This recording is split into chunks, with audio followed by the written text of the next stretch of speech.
Kita akan melanjutkan lagi membaca buku, guys. Karena beberapa hari ada yang kosong, harus kita isi kosongan dengan kepenuhan. Kita akan melanjutkan lagi masih di buku Alkemis. Oke. Untunglah aku tidak mengatakan apa-apa pada tukang roti di Tarifa itu, pikir si anak. Mereka masih menghisap pipa selama beberapa saat. Matahari mulai tenggelam. Mereka bercakap-cakap dalam bahasa Arab dan anak si lelaki merasa bangga akan hal ini. Dulu dia mengira domba-dombanya bisa mengajarinya pengetahuan apapun yang dia butuhkan tentang dunia, tapi mereka tak mungkin bisa mengajarinya berbahasa Arab. Barangkali masih ada hal-hal lain di dunia ini yang tidak bisa diajarkan domba-domba itu padaku, pikir si anak sambil memandangi pedagang tua itu. Sebenarnya domba-domba itu hanya peduli dengan urusan mencari makanan dan air. Barangkali bukan mereka yang mengajari aku, melainkan akulah yang belajar dari mereka. Maktub, kata pedagang itu akhirnya. Apa artinya itu? Kalau kau orang Arab, baru kau bisa mengerti, sahutnya. Tapi dalam bahasa Arab artinya kira-kira telah tertulis. Tapi dalam bahasamu artinya kira-kira telah tertulis. Dan sambil meratakan arang di dalam pipanya, pedagang ini mengatakan si anak lelaki boleh memulai menjual teh dalam gelas-gelas kristal. Kadang derasnya aliran sungai tak bisa dihambat. Orang-orang yang mendaki bukit merasa telah setibanya di puncak, tapi kemudian mereka melihat toko kristal yang menjual teh min menyegarkan. Mereka pun masuk untuk minum teh yang disajikan dalam gelas-gelas kristal yang indah. Istriku tidak pernah berpikir menyajikan teh dalam wadah seperti ini, kata seorang pembeli, dan dia pun membeli beberapa kristal. Dia akan menjamu tamu-tamu malam ini dan mereka pasti terkesan oleh keindahan gelas-gelas ini. Orang satunya mengatakan teh selalu lezat kalau disajikan dalam gelas kristal sebab aromanya jadi tertahan. Orang lain lagi mengatakan di timur sudah menjadi tradisi untuk menyajikan teh dalam gelas-gelas kristal sebab kristal dianggap mempunyai kekuatan magic. Dianggap mempunyai kekuatan magic. Dengan cepat kabar ini tersiar, banyak orang mendaki bukit untuk melihat toko yang mempelopori cara baru dalam bidang usaha yang sebenarnya sudah sangat tua ini. Lalu bermunculan toko-toko lain yang juga menyajikan teh dalam gelas kristal, tapi mereka tidak terlalu laris sebab lokasi mereka tidak berada di puncak bukit. Lambat laun pedagang itu harus mempekerjakan 2 karyawan lagi. Dia juga mulai mengimpor teh dalam jumlah sangat besar. Berikut gelas-gelas kristal dalam tokonya banyak dicari oleh para laki-laki dan perempuan yang haus akan hal-hal baru. Dengan demikian bulan-bulan pun berlalu. Si anak lelaki terbangun sebelum fajar. Sudah 11 bulan, 9 hari sejak dia pertama kali menginjakan kaki di benua Afrika ini. Dikenakannya pakaian Arabnya yang terbuat dari bahan linen putih yang dibelinya khusus untuk hari ini. Kemudian dipakainya kain penutup kepala berikut cincin penahan dari kulit unta. Setelah mengenakan sandal barunya, dia menuruni anak tangga tanpa bersuara. Kota itu masih lelap. Si anak lelaki membuat roti isi untuk dirinya sendiri dan minum teh panas dari gelas. dari gelas kristal. Kemudian dia duduk di ambang pintu yang terang oleh cahaya matahari. Sambil menghisap pipa panjang, dia menghisap pipa di dalam diam. Benaknya bebas dari segala pikiran. Telinganya mendengarkan suara angin yang membawa aroma padang pasir. Selesai menghisap pipa, dia merogoh salah satu sakunya dan duduk sejenak di situ. Sambil melihat-lihat isi sakunya, segepok uang yang cukup untuk membeli 120 ekor domba, tiket pulang dan surat izin untuk mengimpor barang-barang dari Afrika ke negerinya sendiri. Dengan sabar dia menunggu si pedagang bangun tidur dan membuka tokonya. Kemudian mereka minum teh bersama-sama. "Aku akan pergi hari ini," kata si anak lelaki. "Aku sudah punya uang untuk membeli domba-domba dan Anda juga sudah punya cukup uang untuk pergi ke Mekah." Orang itu diam saja. "Maukah Anda memberikan restu padaku?" tanya si anak lelaki. "Anda telah banyak membantuku." Pedagang itu masih terus membuat teh tanpa berkata-kata. Kemudian dia berpaling pada si anak. "Aku bangga padamu," katanya. "Kau membawa suasana baru ke toko kristalku, tapi kau tahu aku tidak akan pergi ke Mekah seperti halnya kau tahu kau tidak akan membeli domba-domba." "Siapa yang bilang begitu?" tanya si anak dengan terperajat. "Maktub," sahut pedagang kristal itu. Dan dia pun memberikan restunya pada anak itu. Anak itu pergi ke kamarnya dan mengemasi barang-barangnya, 3 kantong penuh. Ketika hendak berangkat, di sudut kamar dia melihat kantong gembala miliknya yang sudah tua, kantong yang sudah digumpal-gumpal dan sudah lama dia nyaris melupakannya. Ketika dia mengeluarkan jaketnya dari kantong itu untuk memberikan pada orang jalanan, 2 butir jatuh ke lantai.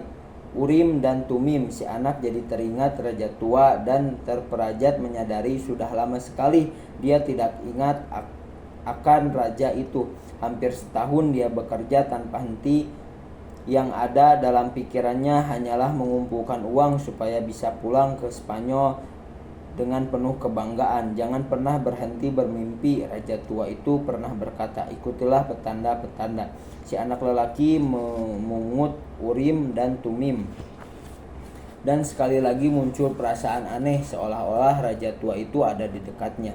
Dia sudah bekerja keras selama setahun dan menurut petanda-petanda sudah waktunya dia pergi. "Aku akan kembali pada profesiku yang dulu," pikir si anak. "Meski domba-domba itu tidak bisa mengajariku berbahasa Arab, tapi domba-domba itu telah mengajarinya hal yang lebih penting, bahwa di dunia ini ada bahasa yang dipahami setiap orang, bahasa yang dipergunakan anak itu sepanjang masa-masa dia mencoba memperbaiki keadaan di toko. Bahasa antusiasme, bahasa orang yang berhasil dalam pekerjaannya yang dia lakukan dengan penuh cinta dan tujuan, juga sebagai bagian dari pencarian akan sesuatu yang diyakini dan dihasratinya.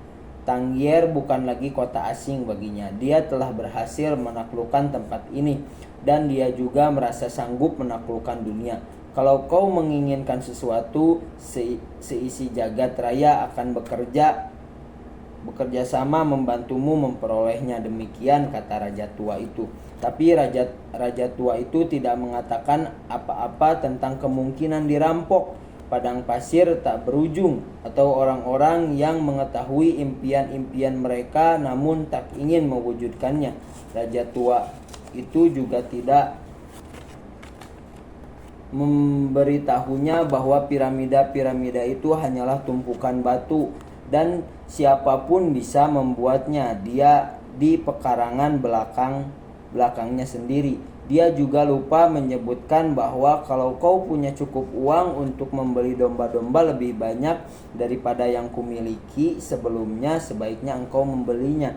Si anak lelaki mengambil kantongnya dan menyimpannya bersama barang-barang yang lain. Lalu dia turun ke ruang bawah dan mendapati si pedagang sedang melayani sepasang orang asing. Ada juga dua pengunjung lain sedang melihat-lihat isi toko sambil minum teh dari gelas-gelas kristal. Pagi ini toko itu lebih sibuk daripada biasanya di tempatnya berdiri. Untuk pertama kali si anak lelaki melihat bahwa rambut pedagang itu sangat mirip rambut si raja tua. Dia teringat senyuman di wajah si penjual gula-gula pada hari pertamanya di Tanggiar ketika dia tidak punya makanan di tempat berteduh. Senyuman itu juga mirip senyuman si raja tua, seakan-akan raja tua itu pernah berada di sini dan meninggalkan jejaknya, pikirnya. Padahal tak satu pun orang-orang ini pernah bertemu dengannya. Akan tetapi raja itu mengatakan dia selalu muncul untuk membantu orang-orang yang sedang berusaha mewujudkan takdir mereka. Anak itu pergi tanpa mengucapkan selamat tinggal pada si pedagang kristal. Pada pedagang kristal. Dia tidak mau menangis di depan para pengunjung toko. Dia merindukan tempat ini dan segala pelajaran bagus yang diperolehnya di sini. Sekarang dia lebih percaya diri dan merasa sanggup menaklukkan dunia. Tapi aku akan kembali ke padang-padang yang kau kenal, mengembalakan domba-dombaku kembali. Dia mengatakan itu pada dirinya dengan pasti, tapi keputusan itu tidak lagi membuatnya bahagia. Selama setahun penuh dia telah bekerja keras untuk mewujudkan impiannya, dan sekarang menit demi menit impian itu jadi terasa tidak terlalu penting lagi. Barangkali karena bukan ini impiannya yang sesungguhnya. Siapa tahu, mungkin lebih baik kalau dia seperti pedagang kristal itu, tidak pernah pergi ke Mekah, terus saja menjalani hidup dengan impiannya, pikir si anak. Dengan kembali mencoba meyakinkan dirinya, akan tetapi setelah menggenggam Urim dan Tumim di tangannya, dia terasa mendapatkan aliran kekuatan dan tekad seperti yang dimiliki raja tua itu. Secara kebetulan atau mungkin ini juga sesuatu petanda, pikir si anak, dia tiba di kedai yang dulu dimasukinya ketika pertama kali datang ke sini. Si pencuri tidak ada lagi di situ dan si pemilik kedai membawanya secangkir teh. Aku bisa menjadi gembala lagi kapan saja, pikir si anak. Aku sudah belajar cara mengurus domba-domba dan aku belum melupakannya, tapi barangkali aku tidak bakal pernah mendapatkan kesempatan kedua untuk pergi ke piramida di Mesir itu. Raja tua itu mengenakan penutup dada dari emas dan dia tahu tentang masa laluku. Dia benar-benar seorang raja yang bijaksana. Perbukitan Andalusia hanya 2 jam perjalanan jauhnya, tetapi antara tempat ini dan piramida-piramida itu terbentang padang pasir luas. Namun si anak lelaki merasa bisa melihat situasi ini dari sudut pandang lain. Sebenarnya di 2 jam lebih dekat dengan harta karunnya. Fakta bahwa 2 jam itu mulur menjadi setahun penuh bukanlah masalah baginya. Aku tahu kenapa aku ingin kembali pada domba-dombaku, pikirnya. Aku bisa memahami domba-domba merasa tidak lagi menimbulkan masalah buatku, dan mereka bisa menjadi sahabat-sahabat baikku. Sebaiknya aku tidak tahu apakah padang pasir bisa dijadikan sahabat, dan padang pasirlah aku harus mencari harta karunku. Kalau aku tidak menemukannya, aku bisa pulang setiap saat. Dan di padang pasirlah aku harus mencari harta karunku. Kalau aku tidak menemukannya, aku bisa Kalau aku tidak menemukannya, aku bisa pulang setiap saat. Toh aku sudah punya cukup uang dan waktu sebanyak yang dibutuhkan. Jadi kenapa tidak? Sekonyong-konyong dia merasa sangat bahagia. Dia bisa menjadi gembala lagi kapan saja. Dia bisa menjadi penjual kristal lagi kapan saja. Barangkali dunia ini masih menyimpan harta-harta karun lainnya, tapi dia punya satu impian dan dia telah bertemu dengan seorang raja. Tidak semua mengalami hal seperti itu. Sambil meninggalkan kedai, dia mulai menyusun rencana. Dia ingat salah seorang pemasok pedagang kristal itu mengangkut kristal dengan karavan-karavan melintasi padang pasir. Si anak menggenggam Urim dan Tumim di tangannya. Berkat kedua batu inilah dia kembali lagi melangkah menuju harta karunnya. Aku selalu ada di dekat orang yang hendak mewujudkan takdirnya. Demikian kata raja tua itu dulu. Apa salahnya mencoba mendatangi gudang si pemasok untuk mencari tahu apakah piramida itu memang jauh. Orang Inggris itu sedang duduk di bangku di dalam bangunan yang mengeluarkan bau binatang, keringat dan debu. Bangunan itu sebagian berfungsi sebagai gudang, sebagian kandang ternak. Tak kukira aku bakal berakhir di tempat seperti ini, pikiran sambil berbolak-balik lembar-lembar sebuah jurnal kimia. 10 tahun belajar di universitas, akhirnya aku terdampar di kandang ternak. Tapi dia mesti jalan terus.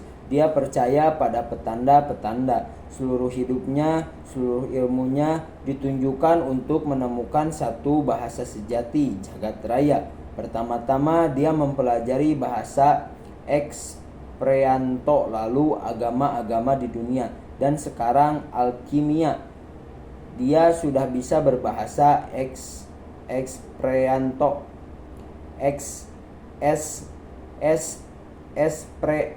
Esperanto.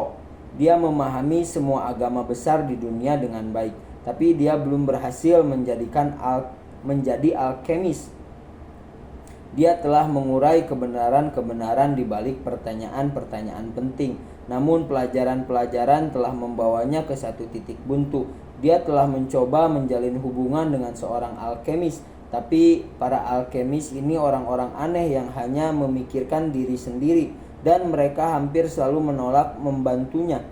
Siapa tahu barangkali mereka gagal menemukan rahasia karya agung batu filsuf itu, dan karena alasan inilah mereka merahasiakan pengetahuan mereka.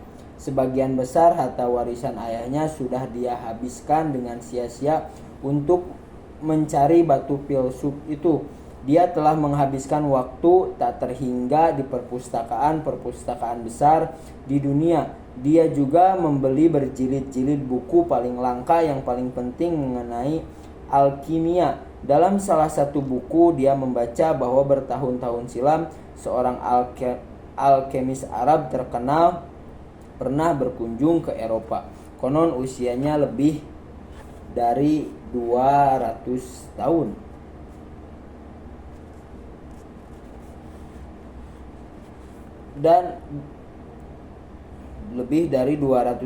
Dan orang ini menemukan batu filsuf serta ramuan kehidupan.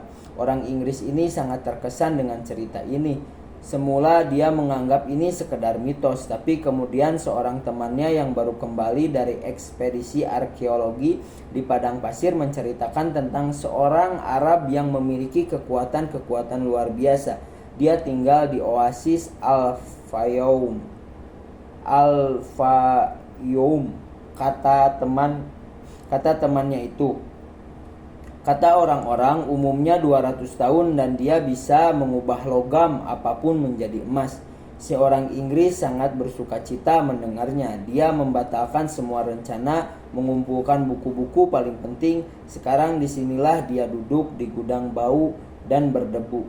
Di luar sana sebuah karavan besar sedang disiapkan untuk melintaskan gurun Sahara dan rute perjalanan melewati Al-Fayoum. Al-Fayoum, akan kutemukan alkemis sialan itu, pikir si orang Inggris. Setelah itu dia jadi lebih bisa menahankan bau binatang-binatang di kandang ini. Seorang pemuda Arab yang membawa banyak barang masuk ke bangunan itu dan menyapa si orang Inggris. "Anda mau kemana?" tanya pemuda Arab itu.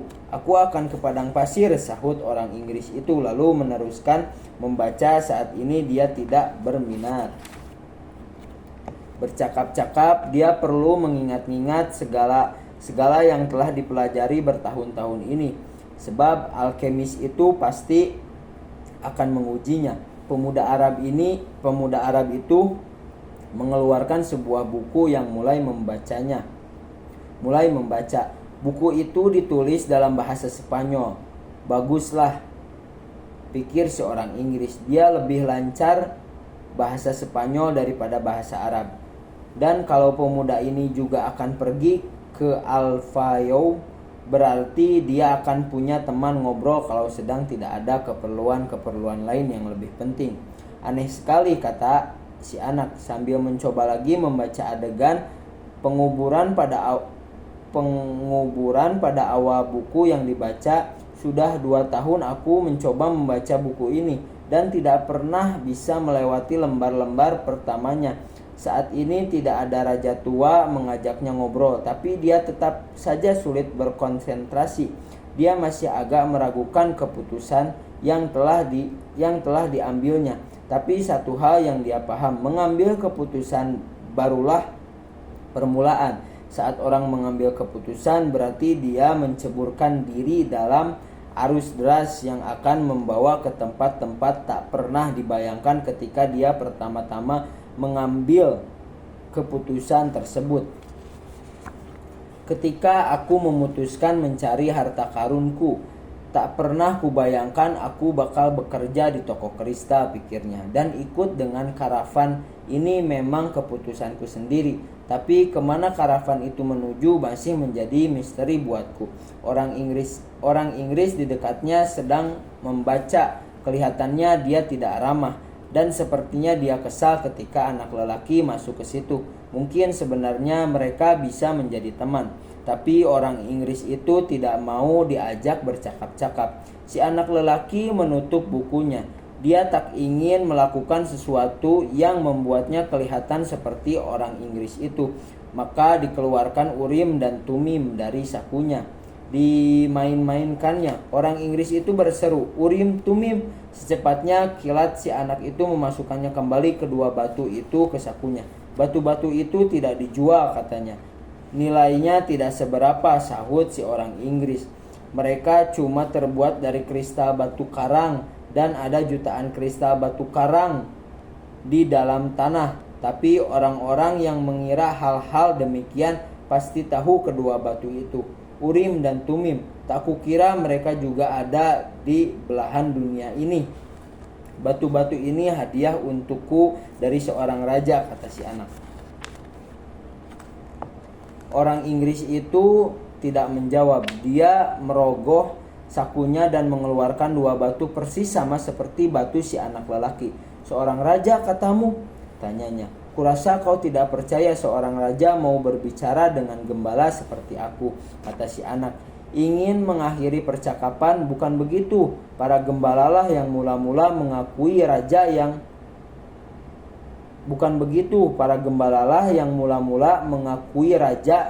yang oleh seisi dunia tidak diakui. Jadi tidak heran kalau raja mau berbicara dengan gembala." Dia meneruskan berbicara. Takut anak ini tidak memahami perkataannya.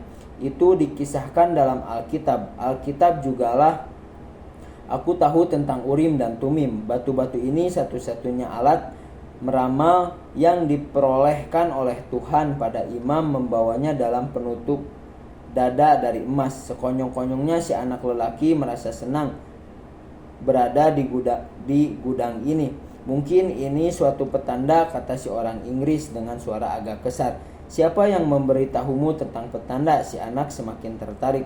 "Segala sesuatu dalam hidup ini adalah petanda," kata si orang Inggris. Ditutupnya jurnal yang tadi dibacanya. Ada bahasa universal yang dipahami semua orang, tapi sudah terlupakan. Aku sedang mencari bahasa universal itu di samping hal-hal lainnya. Itu sebabnya aku ada di sini. Aku harus mencari orang yang memahami bahasa universal itu.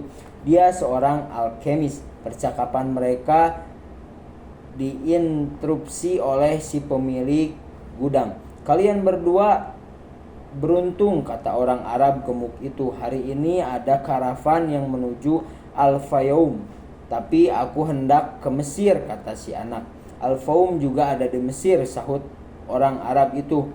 Kau ini Arab dari mana sih? Itu bertanda bagus,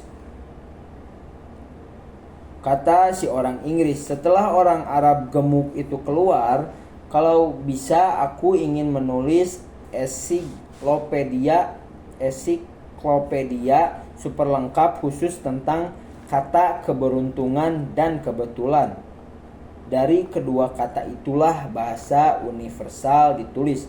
Pada anak itu dikatakan bahwa bukan sesuatu kebetulan dia bertemu anak itu dengan Urim dan Tumim di tangannya. Dia bertanya, apakah anak itu juga sedang mencari sang alkemis? Aku mencari harta karun, kata si anak yang segera menyesali ucapannya. Tapi seorang Inggris itu kelihatannya tidak terlalu menaruh perhatian. Boleh dikatakan aku juga begitu, katanya. Aku sama sekali tidak tahu apakah sebenarnya alkimia itu, kata si anak. Pada saat itu si pemilik gudang memanggil mereka supaya keluar. Oke, kita akan lagi melanjutkan ke video selanjutnya.